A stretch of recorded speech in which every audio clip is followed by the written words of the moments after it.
We will spend the next few minutes discussing fungi, and we'll focus on some of the major groups of fungi, as well as some interesting examples of intriguing growth forms. So let's begin with just a comment about the basic idea that many fungi are very good decomposers. So what is it about fungi, especially their mode of nutrition, that allows them to be such effective decomposers? Well, we say that most fungi display extracellular digestion.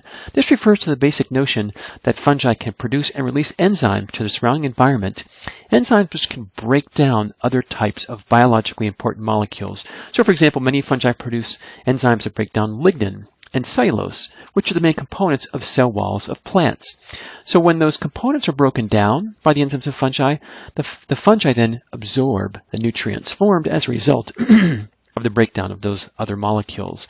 So again, this hallmark of extracellular digestion common to most fungi.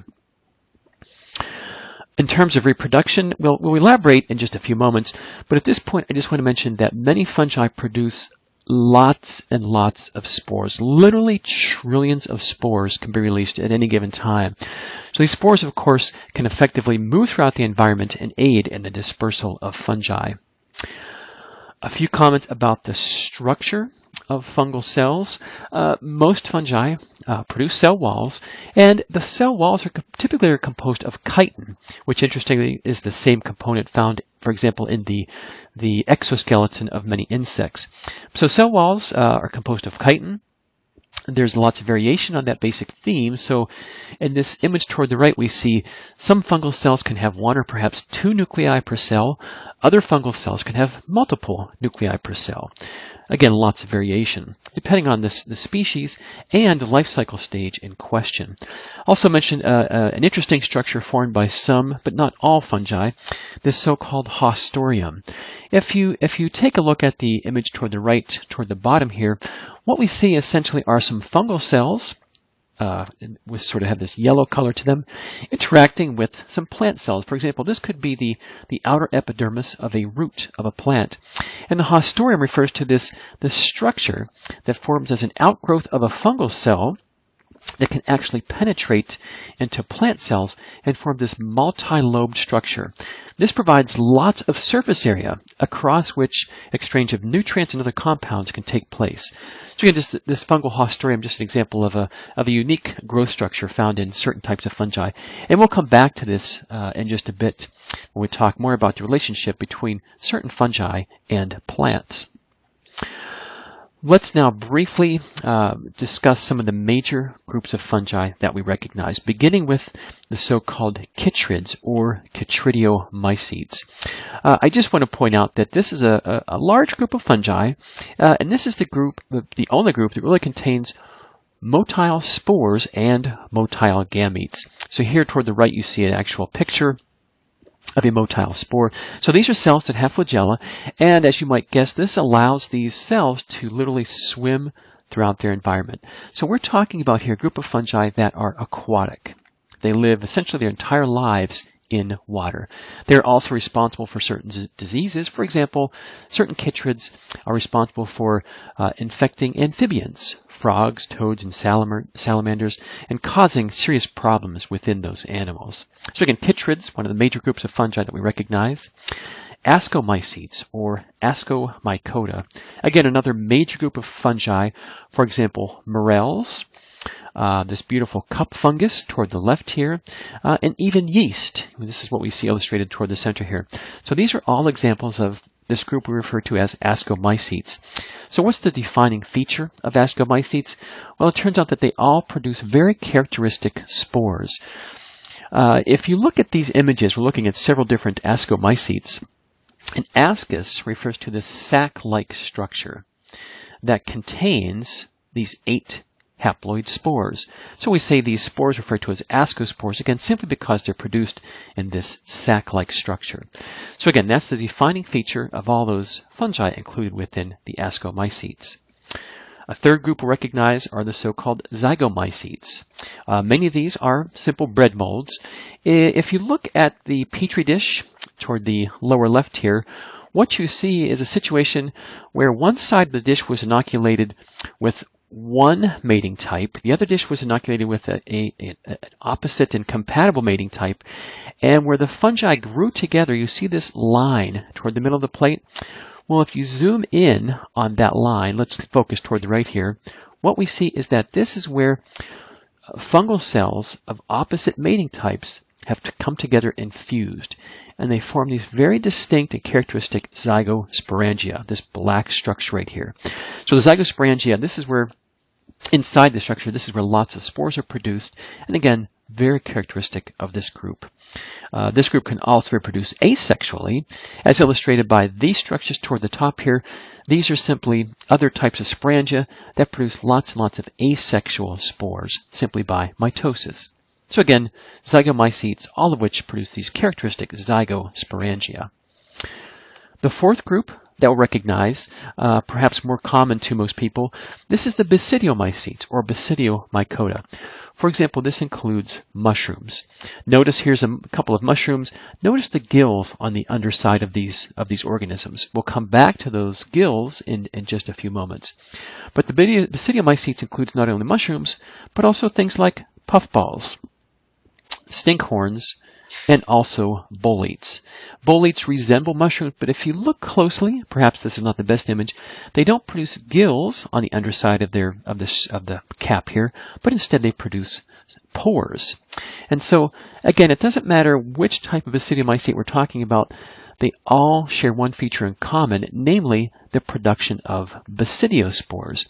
So, for example, if you look on the lining of a gill from a mushroom, under the microscope toward the right, it looks like what we see here. These gills are lined with millions of these little club-shaped structures. We see a few of them illustrated there.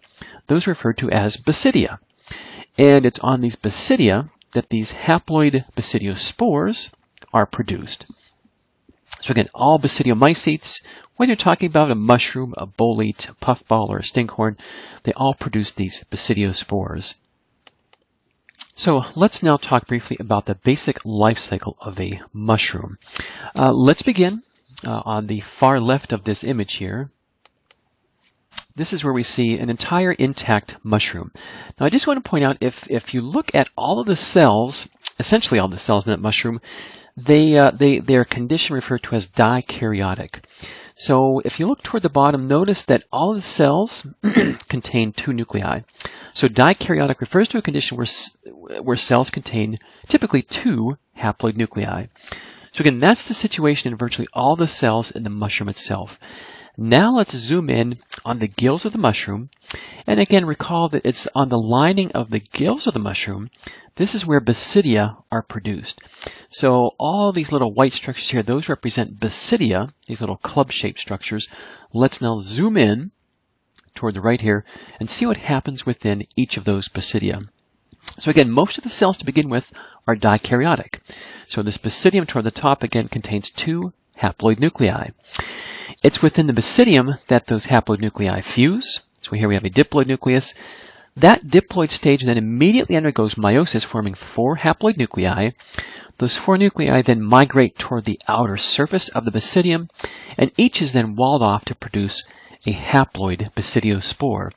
So a mushroom can release literally trillions of these basidiospores. They then, of course, they're dispersed. They eventually land somewhere. The spores then germinate, as we see toward the right. And we're illustrating two separate spores here, illustrating the fact that there can be two different mating types. You can't really distinguish male and female, but nevertheless there are two different mating types. This is based on simple genetics and the molecules found on the outer surface of these spores and the cells produced when these spores germinate. So the idea is these spores can germinate, they'll grow for a while, and when you have fungal cells that are of opposite mating types, when they come in contact with each other, those cells fuse, illustrated here. And then all subsequent growth, when those cells divide and the nuclei within the cells divide by mitosis, all subsequent growth illustrated in this tan coloration here results in the production of dikaryotic cells, namely each cell containing two nuclei, each of which is haploid. So it's this dikaryotic mass of cells that eventually, when conditions are just right, eventually can grow into a new mushroom, thus completing the life cycle. So, just a few things to point out. Again, keep in mind, you can't really distinguish a male and female. Right? Those concepts really don't apply here. Again, it's just these opposite mating types. And also, it's very difficult to distinguish where exactly fertilization occurs. For example, you might say fertilization is occurring right here, where the cells fuse, or you might say fertilization isn't really completed until up here in a mature basidium, where the two nuclei actually fuse, and then eventually undergo meiosis. So again, just a few basic concepts to keep in mind regarding the basic life cycle of mushrooms. So let's now spend a few seconds just talking about some intriguing growth forms found in different types of fungi. We'll begin with lichens. Most of you, I'm sure, have seen lichens before, maybe not quite sure what these organisms actually are, but here you see a few examples of lichens. What's interesting about lichens is that they represent a symbiotic relationship, a relationship between an alga and fungi. So this is not the best image, but if you look at this section through a lichen, what this is representing is that most of these cells are algae, they're algal cells. But if you look toward the top of this image, we also see, again, it's difficult to distinguish, but these are actually ascospores. So all these red structures, each of these represents an ascus, each containing 8 haploid ascospores. So the point is, this is a symbiotic relationship between algae and a fungus. Many fungi grow in the form of mycorrhizae. This refers to the relationship between fungi that can completely surround and grow intimately with the roots of many different plants. In fact, most plants out there actually form mycorrhizal relationships. So what you can see, again, the fungi can form quite an extensive network around plant roots. And if you look at this image toward the lower right, difficult to distinguish what's going on here, but all these fungal structures actually inside of plant cells. So these are all Haustoria. Recall, these are these multi-lobe structures that can actually penetrate the cell walls of plants. It doesn't kill the plant cells, but again facilitates the exchange of nutrients between the plant and the fungus. So this mycorrhizal relationship is quite important for many plants. Just to illustrate that, take a look at this image here. We're looking at some pine seedlings. Those on the right were grown in soil that contained mycorrhizal fungi. Those on the left grown in soil without the mycorrhizal fungi. So obviously a big difference in the growth of the plants here. So lots of interesting interactions going on between the plant and its symbiotic fungal partner that grows with its roots. Just a few final examples of intriguing growth forms. First of all, we haven't said a whole lot about ways in which spores can be dispersed in different groups of fungi, but let me just give you one example real quick. Pilobolus, or shotgun fungus, illustrated toward the right. This is a fairly small fungus, a couple centimeters in height, but these black structures, those are sporangia. So they contain lots of spores, and essentially what this fungus can do is literally shoot that sporangia, a fairly long distance for how small the fungus is to begin with. So the point is, some fungi, for example, the shotgun fungus, have intriguing ways in which their spores can be dispersed. And then if you look at this image toward the lower left, what is going on here? Well, this is an example of nematode trapping fungi. So the nematode is this roundworm we see right here. The fungus itself is this thread-like structure, and notice it forms these lasso-like structures. So essentially what happens is nematodes can sort of move about their environment. If they accidentally move through one of these lasso-like structures, those fungal cells immediately swell up and they trap the nematode.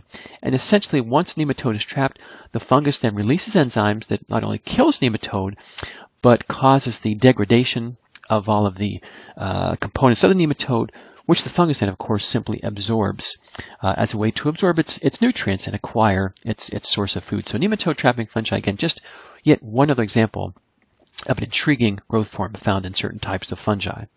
So that concludes our brief overview of fungi.